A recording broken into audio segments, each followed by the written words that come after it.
Donc, ce matin, avant d'aller faire un tour sur notre charte du Voltron, qui, je vous l'avoue, je vais essayer de faire des coupures au montage, mais ce qui me semblait quand même prendre un peu de temps, on regarde nos movement price. Donc, first of all, avant d'aller trop vite, les movement prix comparés en bas de page 1, 2 et 3, comparés à hier. Donc, si vous faites la comparaison des images qui viennent de être au-dessus de ma tronche, je vais replacer ça ici.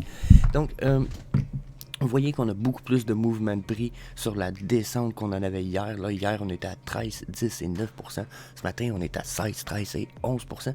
Puis les montées de prix, eux, sont restés identiques. Question mouvement de prix en bas de page 1, 2 et 3. Donc, ça m'amène à penser qu'on est beaucoup plus sur la descente en ce moment des prix. Donc, éventuellement, ça se peut qu'on se mette à revoir des pièces sur le all-time low qui va être quand même intéressant. Ensuite, j'ai aujourd'hui quand même encadré certaines pièces que je ne parle peut-être pas trop souvent, comme Buzz Lightyear, qui est au-dessus de moi, qui est en ce moment à 11 gems. Je pense que c'est une bonne pièce. First Appearance, surtout le Common, je vous dis pas nécessairement de partir en peur avec ça, mais je parlais avec mon frère qui, lui, est dans le début vingtaine, puis il disait, ouais, mais Jess, il dit, moi, c'est mon enfance, ça. Il dit, Toy Story, là, 2, 3, 4, là, puis le 1, il dit, je vais réécouter ça aussi, là, il dit ça, puis Cars. Il dit, c'est des trucs que je pense que ma génération, mais qu'on embarque pas mal. Il dit, ça, c'est des pièces qu'on va vouloir. C'est notre enfance à nous autres. Puis moi, j'avoue que j'étais peut-être moins Toy Story que lui. Mais lui, ça fit dans les âges qu'il a eu. Puis même, probablement pour ma soeur qui est, juste dans fin trentaine, fin vingtaine, je vous dirais. Donc, début trentaine. Donc, encore une fois, probablement très bon potentiel. Spider-Man Ultimate Animated, je pense pas que j'ai besoin d'expliquer ça. Les Rewind Collective Art and Logo, pour moi, ces deux pièces-là, il n'est pas écrit Utility pour rien. Ça a été promis qu'il allait avoir de la Utility dans le VVverse avec les trucs de Givenchy. Puis, on sait qu'on va avoir des IP Branded World dans VVverse. Ça veut dire qu'il va avoir une place à la Givenchy style, probablement full multicolore. Probablement que ça va être des avantages qui vont venir avec ceux-là, pas mal certain. Ensuite, j'ai encadré quand même le dépôt Chimichanga Truck puis le Spider-Man parce que je veux parler rapidement de un petit quelque chose. J'ai vu quelqu'un qui s'est mis à faire un ranking des Mighty Marvel. J'ai trouvé ça super intéressant. C'est un ranking qui est basé sur la popularité des comic books et des personnages dans le MCU. Donc, c'est pas nécessairement basé sur lesquels qui valent les plus cher. J'ai trouvé ça intéressant dans la mesure où justement je suis d'accord avec lui que si je regarde le rank au top, le premier rang, Spider-Man, Captain America, c'est des personnages très très très populaires. Puis c'est une des raisons pourquoi que c'est des Mighty Marvel que je suggère fortement. Surtout le putain de truck. C'est le seul Mighty Marvel véhicule pour l'instant.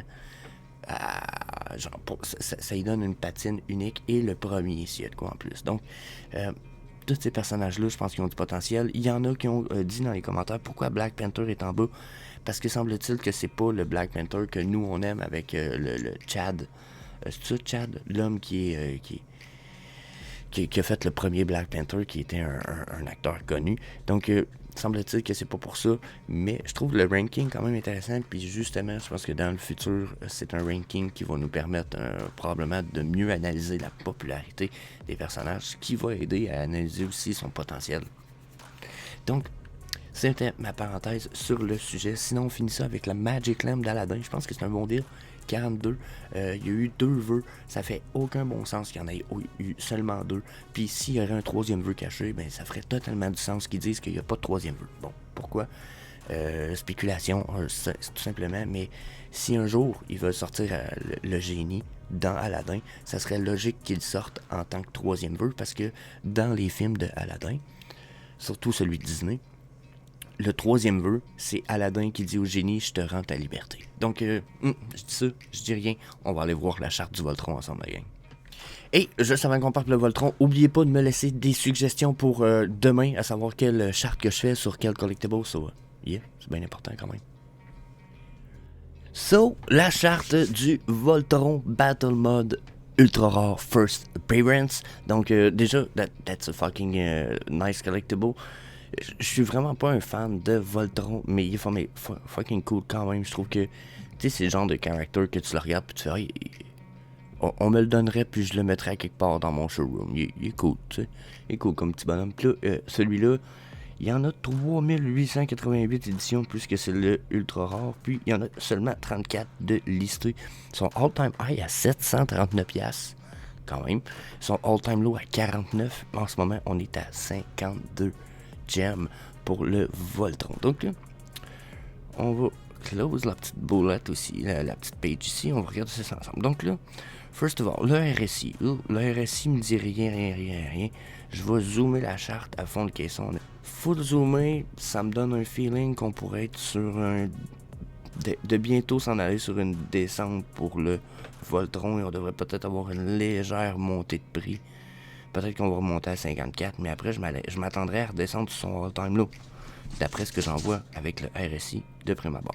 Donc pour ce qui est des EMA ensuite, parce que j'ai appliqué des EMA ici, je me suis dit bon, on va aller voir en ordre pour les EMA, on est dans le 8 en rouge, 13 en orange, 21, 34, 55, 89 et 100. Donc là, déjà quand je regarde ça, ça fait déjà un bon moment qu'on n'a pas été dans nos 80 et 100, mais on s'y est rendu. Donc le fait qu'on s'y est rendu dans l'été qui vient de passer jusqu'à un certain point, je vous dirais que c'est presque bullish pour le Voltron, dans la mesure où c'est le genre de pièce que je me serais pas attendu à ce qu'elle maintienne un bon prix. C'est sûr que juillet à août, on a eu des belles vagues, là. C'est pas commun juste au Voltron, mais on s'est rendu beaucoup plus haut que je l'aurais pensé. Là ensuite, quand je me rapproche sur exemple septembre, octobre, là je vois qu'on a crashé nos EMA. Là, on reteste plus très haut. Là. Ok, quoi qu'ici on se rend bien, mais septembre arrive, là on est très bearish dans nos EMA. Le EMA qui a le plus de force pour l'instant semble être le 34 et le 21 ici. Donc si je ramène tout ça dans le présent, une vague up, on a presque été testé notre EMA 89, on crash important en plus. On retourne ici, là, ce niveau-là ici il semble être en corrélation avec celui-là ici qui revient en plus à la barrière des 63 gems. Donc là, je pense qu'on a touché un plafond qu'on ne remontera pas. Nos EMA est passé sous ce plafond-là ici. Boum.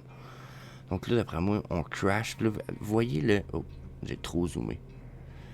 Vous voyez, ici, on a un mini fan-out que je vais dire. Ok, regardez les EMA, ils sont comme ça. Ok, ils s'écartent tranquillement. Regardez ici, là. Ça, c'est un très beau fan-out. Comme ça. Là, ici, il se rapproche un petit peu. Oh, fallait pas que je zoome trop. Donc... c'est fantastique. Donc ici, là, ils se rapprochent quand même bien, tu sais, ils font plus, ils continuent pas à s'écarter. Là, ils s'en vont sur une flat puis ils se stabilisent. Donc là, ce que ça me dit, c'est qu'on va sûrement retourner tester des prix plus hauts du style 50, 60 gems, 56 gems pour le Voltron. D'après moi, c'est possible qu'on aille checker ça, qu'on aille remonter ça. Puis si je me fie à ce que je viens de voir pour le RSI, quand on était très zoomé, on aurait une petite remontée à finir avant probablement de repartir sur une descente selon le RSI. Donc, on dirait que ça va en corrélation. Ce que je vois les deux ensemble, il semblerait vouloir dire la même chose. Il y a de la place pour la montée, mais sur la montée, on va avoir de la résistance, puis il devrait avoir tout de suite une drop. Puis les EMA ici, qui sont écartillés comme ça, les uns des autres, me disent justement qu'on a des possibilités d'avoir plusieurs plateaux qu'on va devoir franchir d'un coup si on veut réussir à remonter ça. Puis, à date, là, notre dernier plateau franchi, ça avait été le 55. Donc, d'après moi, on se rendra pas beaucoup plus loin que le MA 55 ici. Ce qui voudrait dire 60 gems. Ensuite, si on regarde le VWAP, parce que ça se trouve être l'indicateur que je trouve qui sert souvent de médiane, puis qui est très efficace sur les chartes qu'on a avec EcomiWiki. Vous voyez ici, tant qu'on n'a pas repassé par-dessus notre VWAP, je suis pas très positif. Puis regardez ici, gros crash. Depuis ce crash-là, on a de la misère à avoir beaucoup d'effets. Donc là, ce qui se passe en plus généralement quand on crash le VWAP, on retourne le chercher, on le teste, on le recrash. Là, on vient de le crasher, là, on va retourner le chercher. Fait qu'encore une fois, il y aurait de la place pour la montée, selon moi. D'après moi, on pourrait monter jusqu'à 58, 60, 62 max avant de probablement retomber encore une fois. Donc, on dirait que les choses tombent toutes pas mal en corrélation. Ils disent tous les indicateurs indiquent pas mal toutes la même chose. Ici, MACD. Bon, là, je vais voir sur le long time frame. Sur le long time frame, c'est étonnant, on est sur une espèce d'accumulation, genre... Ça, c'est un peu perturbant, peut-être, sur le long time frame. Ensuite, quand on a réussi à passer notre 0, ici, la médiane de 0 de notre histogramme, on l'a passé quelques fois, mais ça n'a pas été probant, on a recrash solide. Puis là, dernièrement, on est en train de s'ostiner. OK. Crash de notre prix. Donc, mon MACD m'indiquerait en ce moment, surtout vu sa tendance actuelle, qu'on serait sur un retour uptrend très bientôt, parce que là, bon, la ligne mauve étant mon MACD, puis on peut dire que la ligne grise et sa médiane, on est sur une downtrend encore, mais on va éventuellement casser cette downtrend-là pour faire des vagues un peu, peut-être pas aussi pointues que celle-là, mais comme celle-ci. On va aller essayer de retester, repasser par-dessus notre médiane. On voit une chandelle verte, donc perte de puissance pour la descente. Donc quand je regarde ça, puis je retourne sur mes chandelles, je me dis, avec notre prix de 52, puis qui a été touché le 50, d'après moi, si on retourne à 50, c'est possible dans les quelques jours, mais après, mon MACD m'indique qu'on serait possiblement sur une montée. Là. Il y aurait de la place pour aller sur la montée, puis si on monte par-dessus notre médiane, on pourrait avoir une montée un peu plus importante, peut-être. Un peu peut-être comme ici, où ce qu'on a été passé par-dessus le VWAP, donc peut-être qu'on pourrait passer, revenir par-dessus les 60. Une fois qu'on va avoir engagé la tendance qu'on vient de voir avec le MACD. Ça ici, c'est le CCY. Je connais pas beaucoup l'indicateur, mais quand je me suis... Oh, là, j'ai zoomé ça trop. Là, on va avoir droit à un bug si tu finis, moi. Ben oui, c'est foutu. Donc, je l'ai réappliqué sur une page ici. Si jamais le monsieur que le nom commence en N et finit en L, t'écoutes cette vidéo-là, j'aimerais vraiment avoir ta plateforme. Ton outil est crazy fou. Puis la communauté aimerait mieux ça que ce que j'ai là à l'écran. Tabarnak. C'est de la merde, ça, là. On va le dire de même. Ça va pas bien, là. OK. Ici, c'est ça s'appelle le CCY, qui est le Commodity Channel Index. Puis, ça nous permet de voir quand même des niveaux importants. Puis, on le voit quand ça drop de price, parce qu'il y avait eu une espèce d'accumulation. Puis que là, ici, justement, après une certaine accumulation, il y a de la revente. Là, en ce moment, quand je regarde le CCI, justement, regardez ici, là. Bon. Crash, évident. OK. J'ai eu un crash. Là, ici, j'ai eu comme une phase d'accumulation. Boum, là, il y a eu des rehausses dans le prix. Là, on est retourné dans le bas. On a eu un mini flash rouge, là. Oh, shit. On a un mini flash rouge ici, là. Puis on est sur une remontée.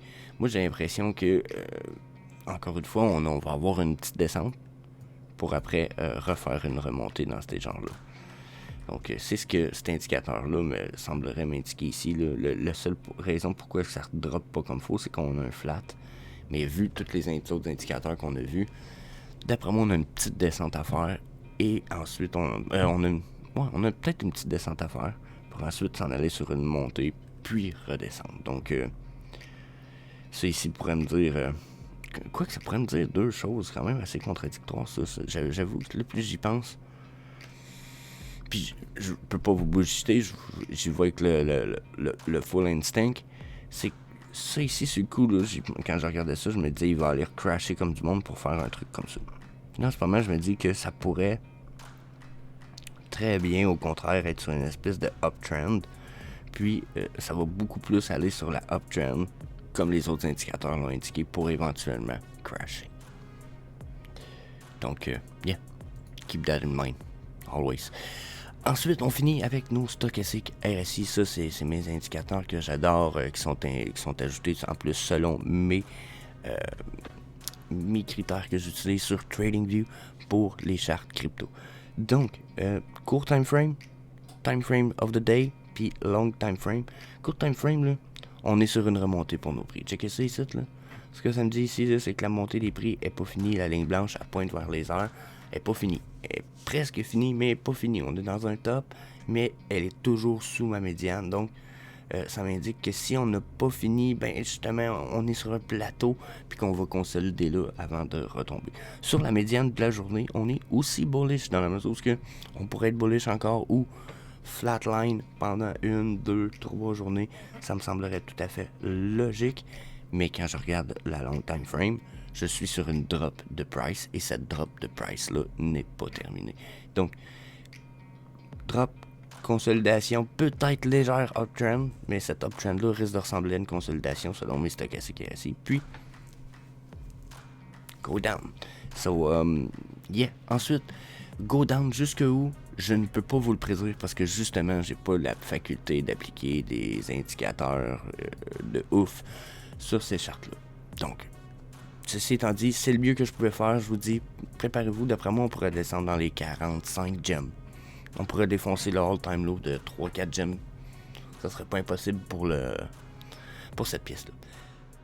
Bon, bien entendu, je t'invite à fracasser le bouton description à la chaîne. J'aimerais ça avoir mon petit cadeau du jour de l'an, avoir mes 600 abonnés sur la chaîne. Puis, si c'est possible, ben n'hésite pas à partager la vidéo. Peace.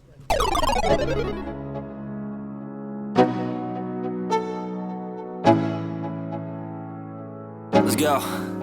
Yo. I'm like an addict, do I gotta have it. I ain't even playing, got a really bad habit. If it moves, gotta grab it, fuse like a magnet. Lose, won't have it till I'm doomed in a casket. I ain't playing, got a weird mind. If you work 8 hours, I'ma work 9. If the shit tastes sour, you should taste mine. I'ma stay in power for a long time.